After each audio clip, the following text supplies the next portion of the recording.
We have been reporting all morning on the group ISIS, which has swept quickly and violently, I might add, across a large swath of Iraq. The Sunni militants have captured a number of key cities and towns. Insurgents have taken 2 more towns in the past 24 hours alone. ISIS says its goal is to take the capital, Baghdad. My next guest is a professor of international relations at the London School of Economics and Political Science. He's been on our program before. Always a pleasure to have him. Joining me from London is Fawaz Gerges. How are you, Fawaz? All right. How are you, Suhana? I'm well. I want to get to the who, what, when, where, and why.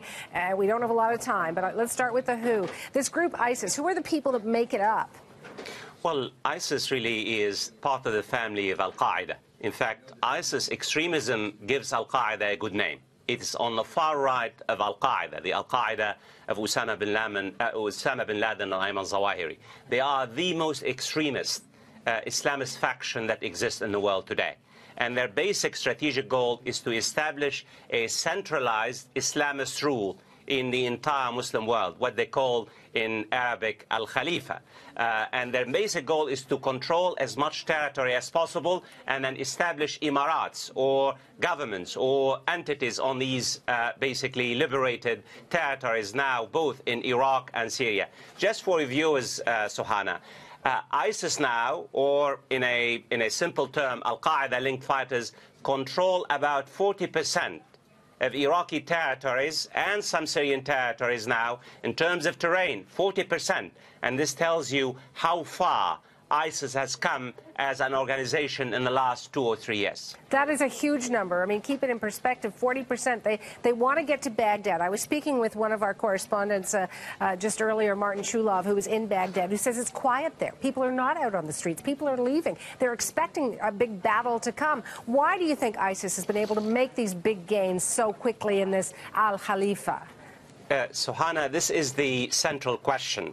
You cannot understand why ISIS, the Islamic State in Iraq, has done as well as it has without understanding, for your own Canadian viewers, the deep rift, the deep sectarian, ideological and social rift in Iraq between 2 major communities, the Sunni Arabs, who represent about 18%, and the dominant Shiite community, Prime Minister Nouri al-Maliki. This sectarian rift has been basically deepening and widening in the last 3 years, and ISIS, being like Al-Qaeda, all Al-Qaeda groups, a social parasite, has exploited this particular sectarian and ideological divide and basically found a shelter, a social base of support among Sunni Arabs, the 18% of Iraqis who feel marginalized and persecuted and disfranchised in Iraq. No one will tell you this. The reality is, Suhana, and this is what's dangerous about ISIS, more and more angry Sunni Arabs are teaming up with ISIS and basically joining the battle against their own government, against their own security and military forces in Tikrit, in Fallujah, in Ramadi, in Mosul, and other places as well. We certainly reported on what was happening in Mosul, but I want to look at Baghdad. This is the key, if you will. This is the capital. There is going to be a battle there if they, breach that 100 kilometers. But the Shia majority in al-Maliki, they're prepared for them. So what do you think is going to happen in Baghdad? You know, Suhana, one of the stories we have not told our viewers, there has been no fighting. Where is the Iraqi security forces? They have not fired a single shot.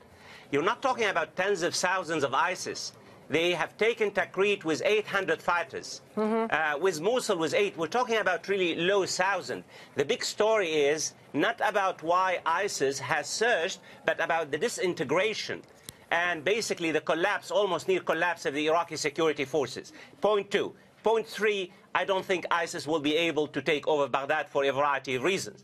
Because they don't have the forces, because Baghdad is well secured, because you have many tens of thousands of young Shiites who will fight for the city, and also because the Americans and the Iranians are rushing help to basically reorganize the disintegrated Iraqi forces and stiffen their resolve. So the war has not started, and I believe that ultimately, once the Iraqi security forces are reorganized, you're going to see basically a stop to this particular surge by ISIS, which numbers about really 3,000–4,000 fighters as opposed to 20,000 or 30,000 fighters.